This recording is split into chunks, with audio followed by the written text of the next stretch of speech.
আসসালামু আলাইকুম। Welcome back to my channel tips with Shirin. কেমন আছেন সবাই? আলহামদুলিল্লাহ আমি বেশ ভালো আছি। আর আশা করি আপনারা সবাই যে যেখান থেকে আমার আজকের এই নতুন ভিডিওটা দেখতেছেন সবাই খুবই ভালো আছেন। তো আজকে আমি আপনাদের সাথে শেয়ার করব কিভাবে বহু পুরনো কালো কড়াই নতুনের মতো করা যায় তার একটা টিপস। বলতে পারেন ক্লিনিং টিপস। আশা করি এই ভিডিওটা আপনাদের অনেকেরই কাজে আসবে। এক যুগেরও বেশি সময় পার করে ফেলেছি আমি এই 3টা কড়াই ব্যবহার করতে করতে। এর মাঝখানে কিন্তু অনেকগুলো কড়াই আমি ব্যবহার করেছি, ননস্টিকের প্যান ব্যবহার করেছি। যে যাই বলুক, এরকম ঢালাই বা দস্তার কড়াইগুলো ব্যবহার করার মজাই কিন্তু আলাদা। তো যাই হোক, আমরা তো শুরু থেকেই সংসার জীবনটা চালু করি এরকম এই দস্তার কড়াই বা সিলভার দিয়ে। তো এই কড়াইগুলো তো দেখুন, আমি একটা পাশ একটু দেখিয়ে দিচ্ছি। এইগুলো কিন্তু অনেক নোংরা ছিল, আমি নতুনের মতো করে ফেলেছি। আর পেছন সাইডটাও দেখতে পাচ্ছেন, এটাও কিন্তু হালকা রয়ে গেছে, কিন্তু বোঝা যাচ্ছে না যে এত বছর ধরে আমি এগুলো ব্যবহার করেছি।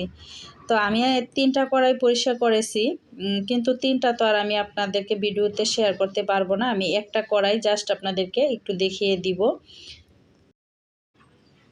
উপর পিঠগুলো দেখলে যে কেউ বলবে এই কড়াইগুলো নতুন বাজার থেকে নিয়ে এসেছি, কিন্তু পিছনের সাইডটা যদি একটু দেখা যায় তখনই কিন্তু বোঝা যাবে যে না, এগুলো আগে ব্যবহৃত কড়াই, এগুলোকে নতুনের মতো করেছি।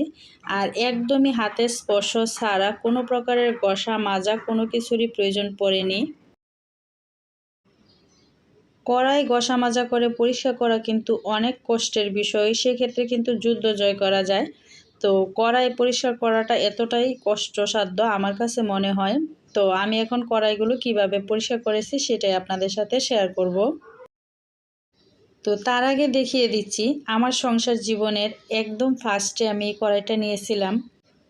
কড়াইটা ব্যবহার করতে করতে মাঝখান দিয়ে এরকম কালো একটা দলা লেগেছিল, তো সেটাও কিন্তু আমি পরিষ্কার করে ফেলেছি একদম ম্যাজিকের মতো।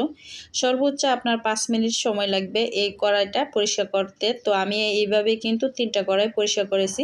তো আবার ভাববেন না যে আমি 3টা কড়াই 5 মিনিটে পরিষ্কার করে নিয়েছি।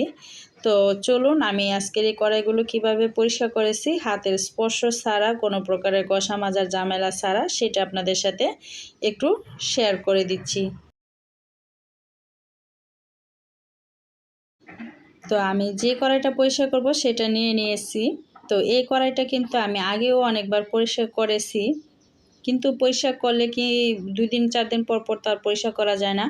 আবার একটু বেশি করে নোংরা হওয়ার পরেই পরিষ্কার করতে হয়। তো দেখতেই পাচ্ছেন আমার এই কড়াইটা কিন্তু অনেকটাই নোংরা হয়েছে। তো আমি এখন এই কড়াইটা আপনাদের সাথে শেয়ার করব।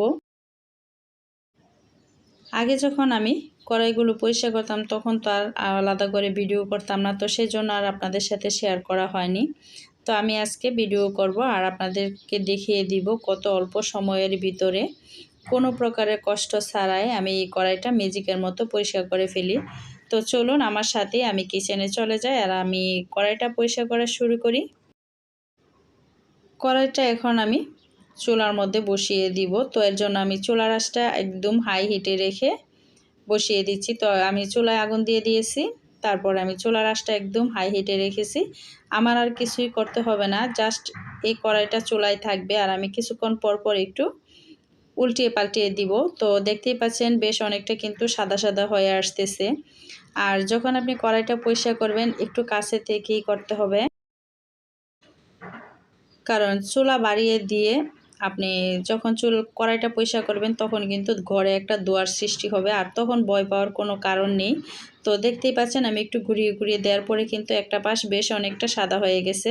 তো আমি একটু দেখিয়ে দিচ্ছি, সেমভাবেই কিন্তু আমি এইভাবে কড়াইটাকে একটু ঘুরিয়ে দিব।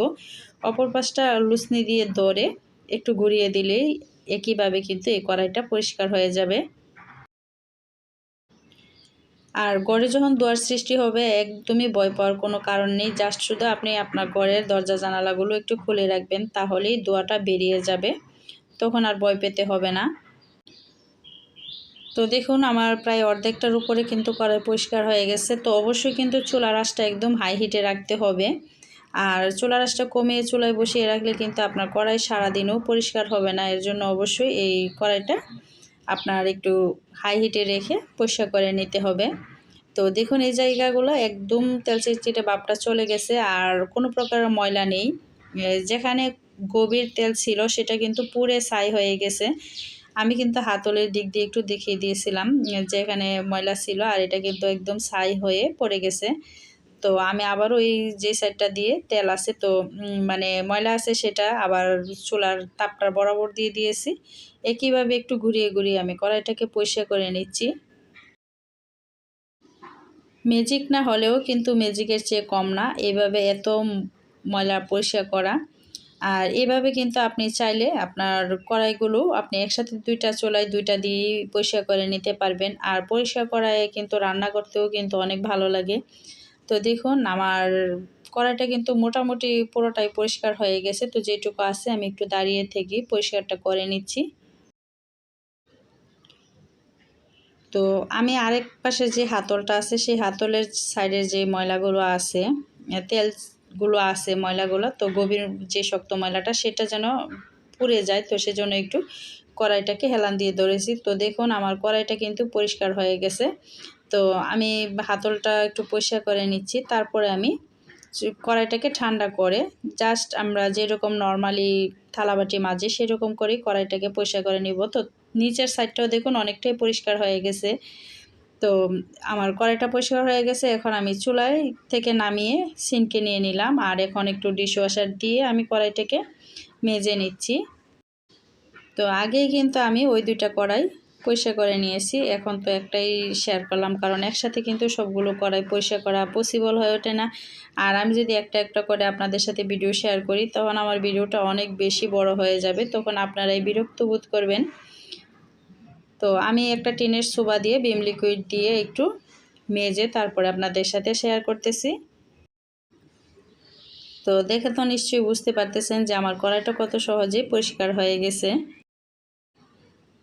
এই প্রসেসে যদি আপনি পরিষ্কার করেন তাহলে কিন্তু আপনার কড়াইটার কখনোই নোংরা হবে না। আর তখন আপনি যখন রান্না করতে আসবেন তখন আপনার মনেও একটা ফুরফুরে ভাব থাকবে যে না, আমার কড়াইগুলো পরিষ্কার আছে।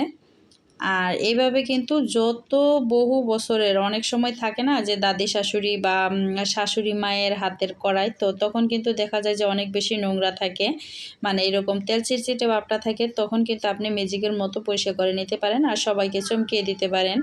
তখন আপনার শাশুড়ি বা দাদি শাশুড়িরা বেঁচে থাকলেও কিন্তু বলবে যে না, এটা একটা ম্যাজিক কাজ করেছে। তো আশা করি আমার আজকের এই কড়াই পরিষ্কারের ভিডিওটা আপনাদের ভালো লেগেছে। যদি ভালো লেগে থাকে, যারা এখনও আমার চ্যানেলটা সাবস্ক্রাইব করেননি সাবস্ক্রাইব করে সাথেই থাকবেন, সাথে থাকা বেল আইকনটা অল করে দিবেন। সবাই ভালো থাকবেন, সুস্থ থাকবেন। আল্লাহ হাফেজ, আসসালামু আলাইকুম।